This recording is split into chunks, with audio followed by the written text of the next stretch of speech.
Our second speaker today comes to us from the Tanzania Renewable Energy Association and BLISS Universal, two organizations by which he is trying to build local capacity and infrastructure in Tanzania. Welcome to the stage, Godwin Msigwa.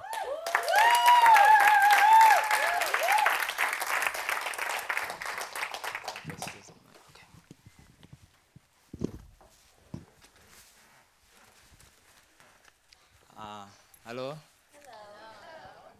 In the year 1961, September, there was a lady called Joyce who found herself migrating from Rwanda to Tanzania as a refugee. And later, she met a handsome boy who is called David. And when they made Godwin, and that's me. Yes. So when I grew up with these beautiful parents, they kept telling me that, Godwin, if you want to survive in this world, you need to make sure that you have skills. That's the only weapon or tool you can use to fight poverty or to get something for your family members or for other people as well. So that kept coming when I dream, when I play with my friends, when I do everything.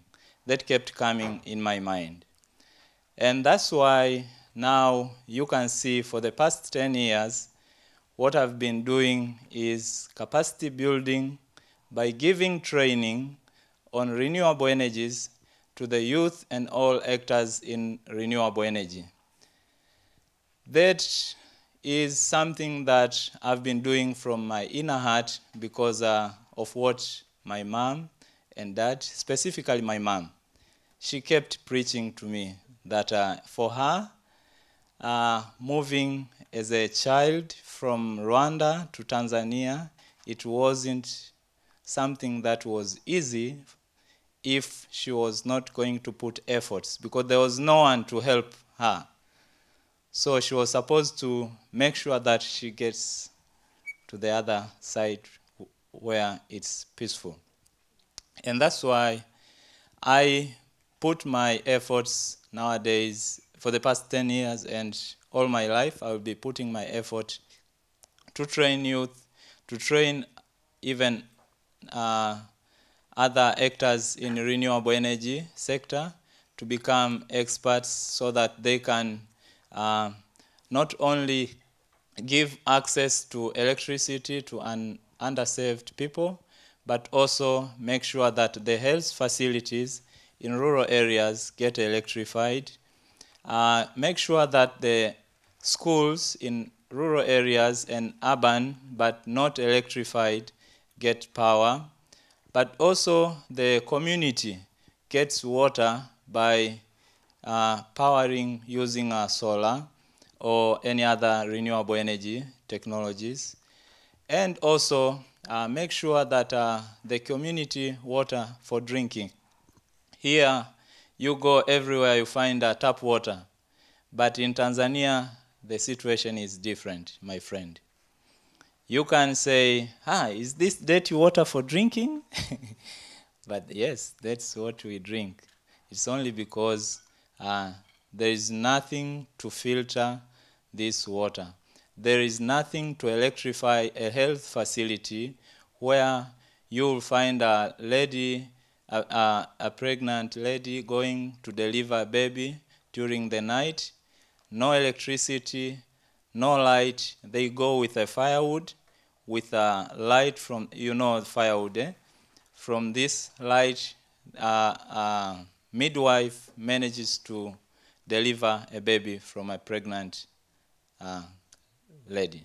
So you can see how dangerous it is for the lady and for kids. And sometimes these kids becomes blind because of the smoke from this firewood. So this is why, and this is what made me say, okay, Godwin, you're not going to live forever. I came up with a book. I authored a book, a technical training manual in Swahili that's already out. And this manual is telling about how to maintain solar systems, how to install, how to design, and how to troubleshoot. Because yes, you can install, but if the system is not well maintained, it won't last longer. So then it's nothing. And that's why I came up with this book. But that's not enough tool.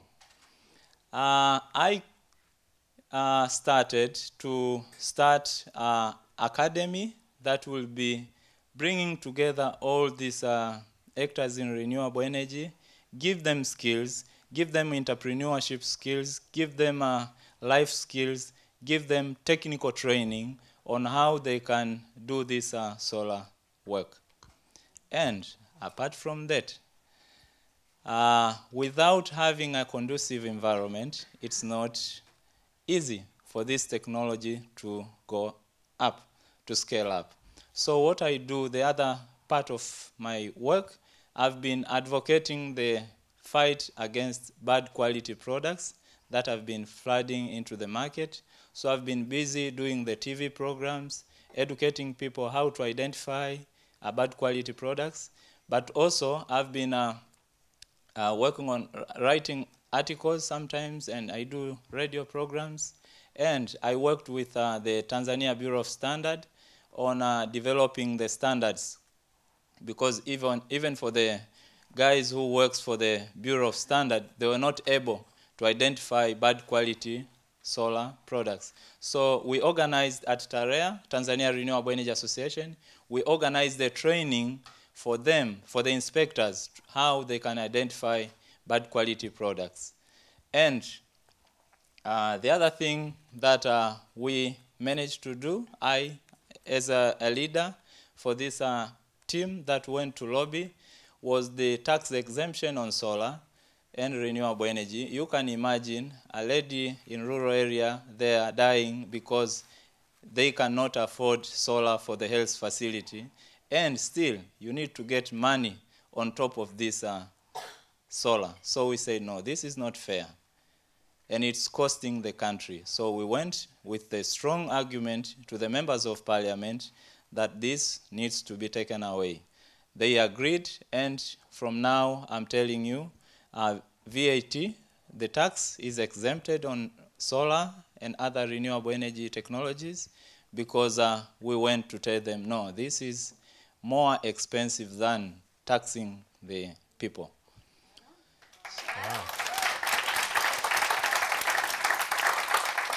Thank you. So I would like to encourage you to join me hands in giving skills to the people, be it in Tanzania or anywhere.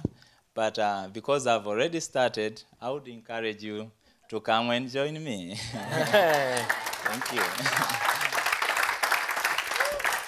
Thank you, Godwin. Thank you. I have to say that you're a man of many talents, many activities, kind of approaching the problem from a number of different angles. So with all these things going on, what is kind of the next step for you in your kind of personal journey to address this solution? What's kind of that next horizon? What I'm now busy doing is to start this academy, because I know Godwin is not going to live forever. So I need to start something that will be there even if I'm not there. So give this all the knowledge. I want to die empty. That's what I can say. Sure. So take what I have in my head and give to other people so that they can continue. I do not need to own. It's not about owning this, what I have. No, it's about seeing this going to the needy all over the world. I was in Germany 2013, and there I went to a technical university. I was invited to present about the technical secondary school that I plan to build in Tanzania. And one lady was asking me, Godwin, do you think it's safe you're giving out like your idea out? I said, why not? Yeah. Because what I need is not me doing it. What I need is to see it being done. No matter I do it or someone else does. It's not about me putting something in my wallet. No, that's not what I want. So I shared even the proposal to them, and they were saying, no, Godwin, you know, this. I said, no. That's not what my mom taught me. Yeah, I mean, I think one of the things we realize just getting to know you over the course of the week is that you are someone who's very driven by those values that your parents instilled in you at an early age. I want to talk a little bit more about what you were just mentioning, just kind of that training aspect and kind of training people who will then be able to deliver those services to the community. And I think, I forget if you mentioned, but Godwin has trained over 700 technicians at this point through his work. And I just want to, you also mentioned kind of the enabling environment around renewable energy access. With 700 new technicians kind of coming into the workforce there, you know, how can the environment there in Tanzania, can it support all those technicians? The environment is not yet conducive for them, and this is why I'm now trying to work on, I do indirect mentorship to them, and for those who have already managed to start their own business, I try to keep them closer, but also introduce them to microfinancing institution.